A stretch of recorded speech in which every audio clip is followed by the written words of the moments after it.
All right, ladies and gentlemen, welcome back to Economics YouTube channel. Hope you guys are doing very okay. Yeah, like it was said in the video preceding this. So today we'll be considering consumer equilibrium, right? So when do we say that a consumer has obtained equilibrium, or when do we say that a consumer is at equilibrium, right? So we are looking at a consumer consuming the optimal combination of two commodities. Optimal, like the best combination of two commodities that it can afford. Yeah. So that point exists where the indifference curve is tangential to the budget line. So I want to believe that we've gone through classes on the indifference curve and the budget line before this particular one. Yeah, so that shouldn't be difficult. Yeah, so like I said, consumer equilibrium exists where the indifference curve, and just call it indifference curve. Difference curve is tan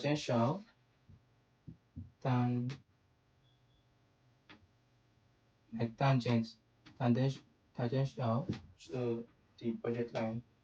So a quick recap. Yeah. So this is an indifference curve, for example. All right. So an indifference curve is a curve showing two combinations of two goods, showing different combinations of two goods. So this is like good good X. This is like good Y. So this curve shows the different combinations of two goods. You know, that gives a consumer the same level of utility. So, or an inference curve is a locus of points. The locus of point is that it is just one that I used to like sketch the graph anyway. Is the locus of point that shows different combinations of two commodities that gives a consumer the same level of satisfaction. I've done classes on indifference curves, so I don't want to waste my time. Yeah, and then there are types of indifference curves. This is the normal indifference curve, which is convex to the origin. Yeah, it is backing origin, so it is convex to the origin. So next we have this. There's an indifference curve like this. So this indifference curve is for two commodities where the commodities are perfect complement. So of course, goods are complements when they are jointly demanded or when they are jointly utilized, right? So complementary goods are goods that are used together, right? Bread and butter. Do you understand? So if they are perfect complement, that means you are using them in a fixed ratio all the time. So whenever you're taking one loaf of bread, you're taking one what do you call it? One plastic of butter or something like that. Do you understand what I'm saying? Or when you are taking a right pair of shoe, you are taking a left pair of shoe too, so you consider them together in a perfect ratio all the time. Yeah, so that's a perfect complement. Now, if you're looking, there's another one. We have this. I don't know why this stuff gets dry so quickly. So we have this downward sloping indifference curve on like that. I was looking. So this one is telling that group X and group Y have perfect substitute. So of course, substitute goods that serve similar purposes in such a way that when more of one commodity is consumed, less of the other is consumed. So that's just it. So for example, Milo and Bonvita. Yeah. So once you have Milo, then why should you go and get Bonvita again? So if you are substituting these goods in a perfect ratio, like all the time, so let's say whenever you go for I don't know, to somebody, English words and native words might be substitute. So if the person decides that okay, I want to do native words, like let's say I'm doing native words, then I'm doing more of native words. So, oh no, let me just try to use a very easy example, like the Milo and Buff that I said the other time. So once you consume like two, what do you call it now, 2 tin of Milo, you are consuming nothing of Bonvita. Then if you are consuming 2 tin of Bonvita, you are consuming nothing of Milo, like 2:0, 0:2. Do you understand? Yeah. And so like that's like an example of perfect substitute. Now the last one is for unrelated goods. So if you have this, so this is good X, this is good Y. So no matter the change, so if you look at this now, you are increasing your consumption of good X, but then your good Y is just constant. So if this was 30, for example, then if this happens to be 5, you have 5 and 30, you have 10 and 30, you have 20 and 30, you have 30 and 30. So that these two groups are not related. Yeah. So whenever you have I said demand. So whenever you have a graph like this that is telling that okay, this is an indifference curve, not a fixed cost. Yeah. Because you have y, you have y here. If it were to be a fixed cost, you'll be having cost in this place. Cost is going to be the name of this axis, and then quantity is what you are going to be having here. But here you have good y, yeah, and then what you have here is good y, what you have here is good x or commodity x. The curve you are getting here is an indifference curve showing that these two commodities are unrelated. So here they are perfect substitute, here perfect complement, here normal, just your normal indifference curve. So that's being said. So the indifference curve that we are going to be dealing with is just this one, yeah. And then the slope of this indifference curve, if you remember, the slope of this indifference curve, yeah, is called the marginal rate of substitution. So the slope is called the MRS. So this slope here is called MRS, marginal rate of substitution. And then your MRS, if we were to solve it, is simply marginal utility of the variable here, the commodity here, which is X for us, divided by the marginal utility of the variable, the commodity here, which is Y. So the minus is there because it's a downward sloping line. So that's why we have a minus. Okay, so like I said, what we are really going to is the consumer equilibrium, not the technicalities of the indifference curve and what have you. So consumer equilibrium states that indifference curve is tangential to the budget line. Yeah. So what then is the budget line? So normally speaking, if you want to if you have to sketch the budget line is this. Okay. So this is good X and this is good Y. So of course this will be named B. So at least it can be differentiated from what we have in this place. So budget line is a curve that shows the different combinations of two goods that the consumer can afford given the relative prices of the two goods and consumers' income. Yeah.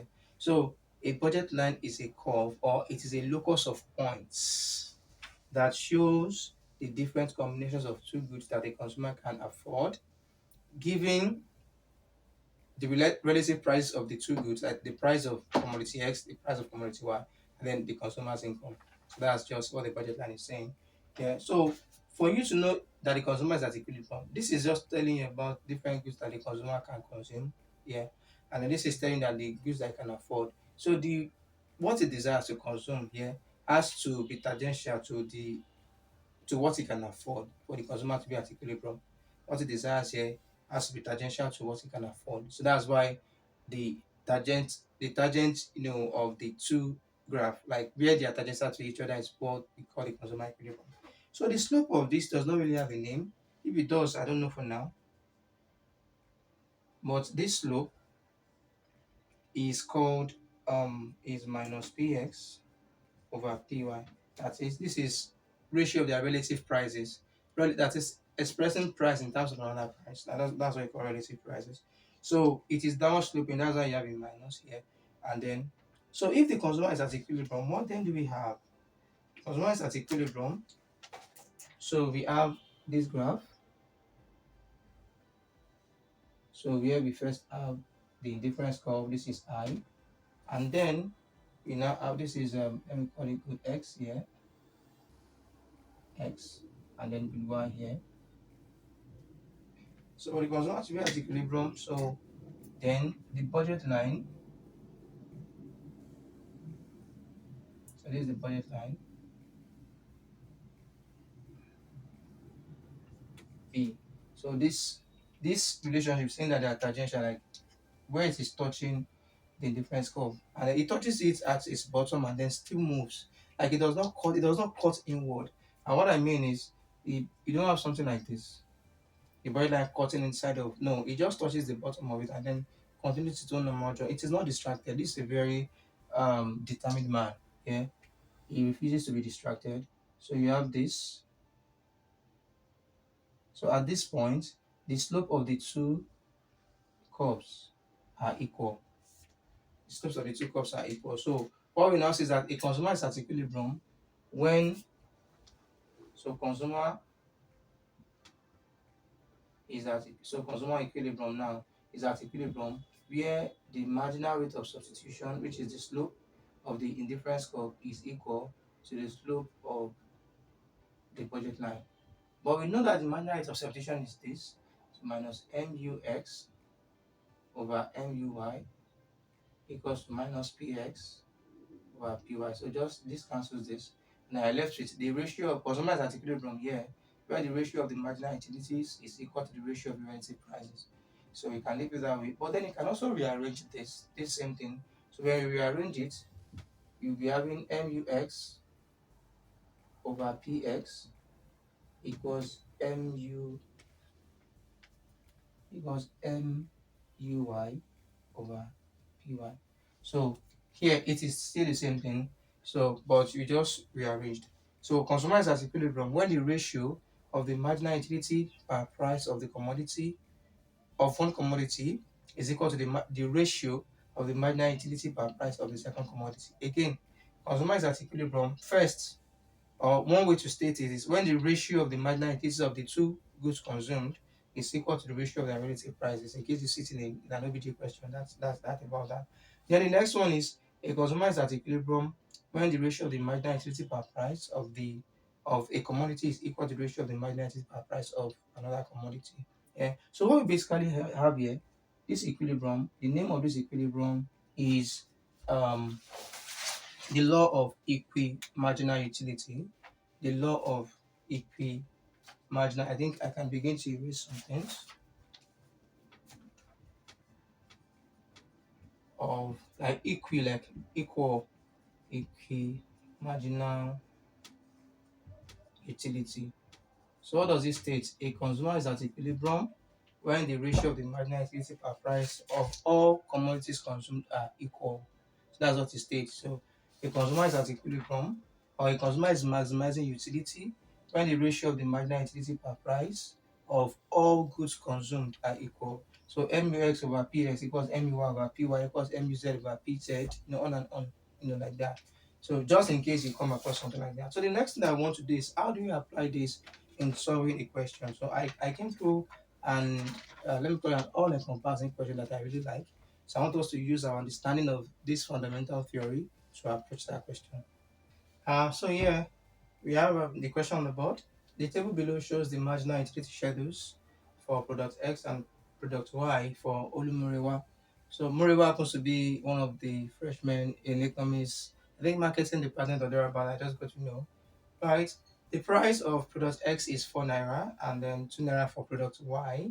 And the consumer's income is 20 naira. So this is the schedule here. And then the first question says if Murewa does not buy Y at all, so how many units of X will he buy? Then what will be his total utility? I just like this question. Yeah. So what do we do? How do we know the amount of X that Murewa is going to buy if he's not buying commodity Y at all? So we just need to set up our budget function. Yeah. So budget function is given as the price of X multiplied by commodity X plus the price of Y multiplied by commodity Y equals consumer's income.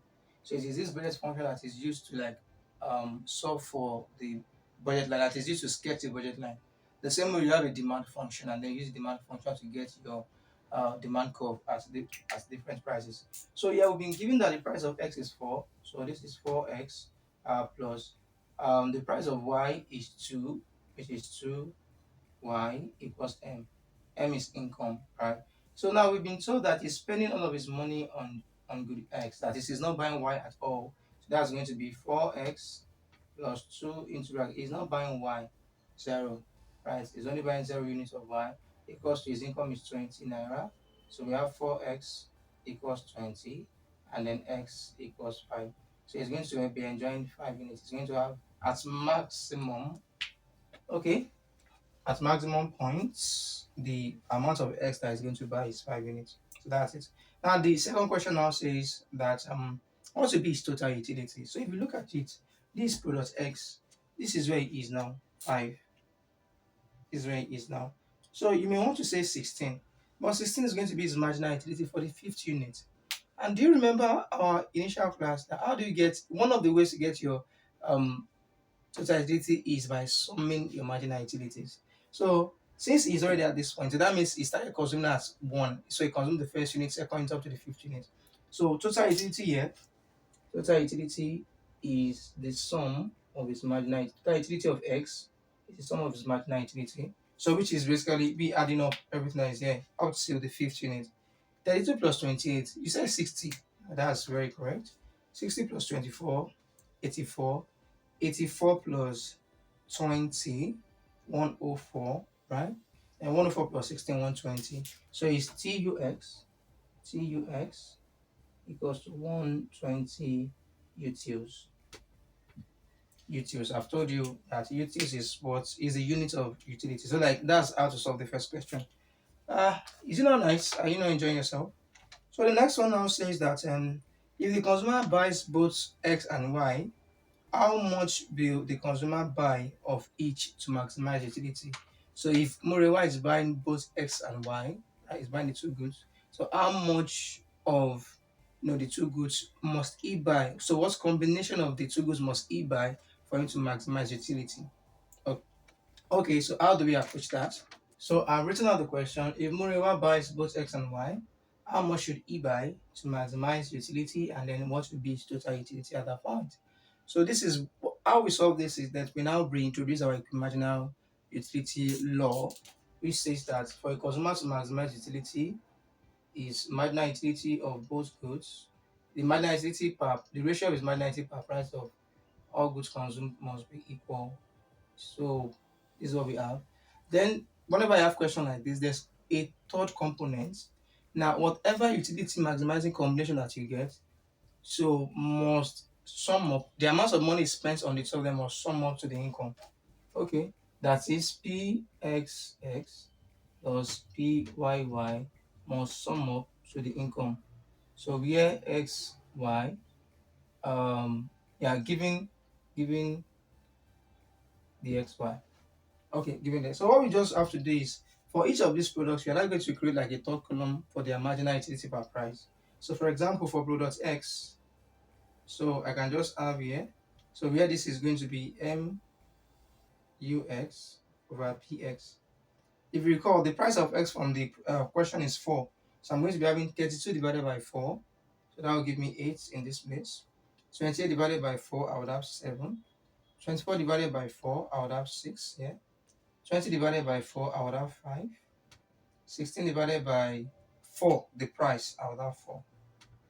All right, then I'm going to do the same thing here. So MUX, MUY, how long I've written MUX, it should be MUY. So MUY over PY. Now you remember the price of Y, it was given as 2. I think I've rubbed it, but it is 2. Yeah. So what we just have to do is 24 divided by 2, that's 12. 20 divided by 2, that's 10. 16 divided by 2, that's 8. 12 divided by 2, 6. 8 divided by 2, 4. So now, where do we have the equimarginal utility? So there is MUX over PX here is 8, because saying this ratio must be equal to this ratio.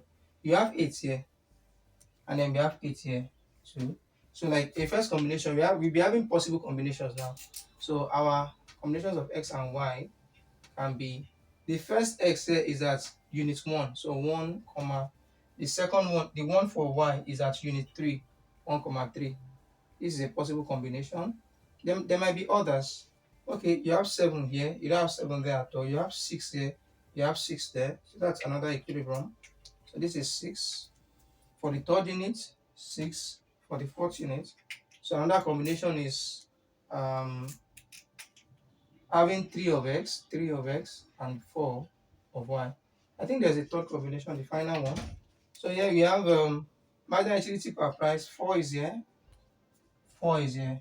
So which means if you consume the fifth unit of product X and it consumes the fifth unit of product Y, so it's going to be maximizing utility as well. But then one of these combinations must be able to give him 20. Yeah, so let's try the first combination here, where X is 1 and Y is 3. So we're having PXX plus PYY. So for this first one, price of x is 4, so 4 multiplied by 1 plus price of y is 2, 2 multiplied by 3. Yeah, this is going 4 times 1 is 4, 2 plus 2 times 3 is 6, so this is going to give us 10, so it's underspending. So because his income is 20, is underspending. Yeah, so we come to this other guy. So using this formula pxs plus pyy, so we have the price of x is still 4. So the price of x is still 4. It consumes 3 of x, 4 times 3, plus the price of y is 2, and it consumes 4 of y. 4 times 3 is 12, plus 2 times 4 is 8. This gives us 20. So this is likely the answer. This is likely the answer. So this here is spending all of his money. Yeah, spend. So for you to maximize utility, you must not have any money left, yeah, out of your budget or out of your income. And then let's look at the last combination. So still using this formula, it's consuming 5 units of x. So the price of x is 4 multiplied by 5 units, then plus the price of y is 2 multiplied by 5 units, plus 5, 5. This is 20, this is 10, and this is 30. This is an unaffordable combination. Now why? Because 30 is greater than income of 20, so that's unaffordable. Here, income is underutilized, and here income is optimally utilized. So amount, the combination of x and y that maximizes utility. So you are going to write that conclusion. So the combination of x and y that maximizes utility is 3 units of x and 4 units of y. So that's the conclusion. Given the income of 20 naira. Yeah. So the combination of x and y that is going to maximize Murewa's utility or Olumurewa's utility is 3 units of x and 4 units of y, given the prices of the two commodities and Murewa's income. So that's how I conclude that. Then the question now says that what is going to be its total utility? Yeah, so if you look at it, when it's consuming 3 units of x, so that is 1, 2, 3. So what's its total utility at this point? That's the sum of the first, second, and third utility. I'm following. So 3 of x here, so that's 32 plus 28. That's 60. 60 plus 24, 84. So when it's maximizing its utility, let me try to rub off this. At equilibrium, at equilibrium, so total utility will be equal to TUX3 then plus TUY4. So like total utility of commodity X at the third unit plus total utility of commodity Y at the fourth unit. So total utility of TUX3, so TUX3 X3 equals to the equals to MUX1 plus MUX2 plus MUX3. And so that's how we got the 32 plus 28, which is 60 plus 24, so 84 utils. 84 utils. But then it also consumes y, so TUX4, TUY4 now, TUY4, that's going to be MUY1 plus MUY2, MUY3 plus MUY4. So when we come to this side, so it's marginal. So please don't mistakenly add up the MUY over PY. So you're just looking at MUY up to like commodity 4. 24 plus 20, 44. 44 plus 16, 60. 60 plus 12, that's 72 utils. So equals to 72 utils. So its total utility now will be 84 utils plus 72 utils, and that will give us 156 utils. So it enjoys more utility when it consumes the optimum combination of the two commodities than when it spends all of its money on just one of the commodities. So if you so that's it. They are given the price of his commodity and then the income, because that was the constraint. He would have, this is a better combination where he's able to consume, 5, because yeah, he's just consuming 3 of x and then 4 of y. So he could consume five of this, like enjoy two more units of X and then enjoy one more unit of Y. But it's an unaffordable combination. Yeah, so that's why you have to stop here. So like this is going to be his maximum total utility given his consumer equilibrium. Yeah. So like that's something.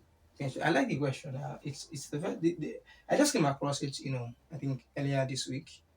But then, no, I think that should be last year. Last year, and I was like, this is interesting. Even if it wasn't interesting, I don't think I would have done it. Yeah. So and a little bit is new, so and I like it. I like it. So the next thing that we are going to do, if you have any questions, please comment section is there for you to like ask your questions. So I would ask you a question anyway. So you have an assignment. Let me write it, as quickly as possible. Bemisola has 110 naira to spend on egg rolls and fruit juice. So if both cost 10 naira and 20 naira respectively, that is 10 naira for egg roll, 20 naira for fruit juice, given the table below, so A, you determine the utility maximizing combination of both goods, and then B, what is the welfare level at equilibrium?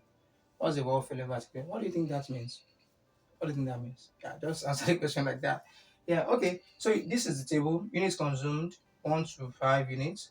Then egg roll, the total utility, then fruit juice, then you have the respective totality, when you consume 1 unit, 2 units, and whatever. So to give you a hint, you need to find their corresponding marginal utilities, then apply the equimarginal principle, just the way we did it in the um, example here. Just that this one is like a step more than what we did. So what we did in the example, we already had the marginal utilities to work with. So here you really want to be solving for the marginal utility on your own. I believe you remember the formula, right? Change in TU divided by change in Q, right? So you'll be going one after the other. So the first marginal utility for egg roll, for example, is going to be 50 here minus 0, because before one you're basically coming from 0. 50 minus 0 divided by unit 1 minus 0, that will give you 50. Then as second unit of egg roll, then that will be 90 minus 50, which is 40, divided by 2 minus 1. That will be 40. So you just do all of that, pattern utilities, and you continue with the question. And yeah, I came across this textbook. I didn't write it anyway. Spotlight on economics for it's actually for secondary school students, A level, polytechnic, and universities. And to be very honest, I'm recommending it for students in 100 level, basically. I've been going through the content of this book, and for God's sake, this is more than what a high school student needs. I was looking at the King Demand Curve. Look at the theory of costs and all of very very interesting things. Look at things like this. Looking at the profit, this perfect market, then and so on and so forth. So it's a really good book, yeah, and that's why I'm recommending it. If not, I wouldn't recommend it. Look at the authors, Oyenuga Adewale and Okonla Elisha. Yeah, so this is not my name. My name is Oluwole Godwin. So I just think as a 100 level student, at least you should get this book. It's not really very, no, it's not be like okay again when you're in 300 level and all of that. But then 100 and 200 level, like this book is really okay. It's more than what a high school student needs. And then if you're in high school, please just find a way around it. Just try to get it. Yeah, just I don't know. Just try to get it. So it is what it is. So that's about that. See you in the next class. Thank you very much. Have fun.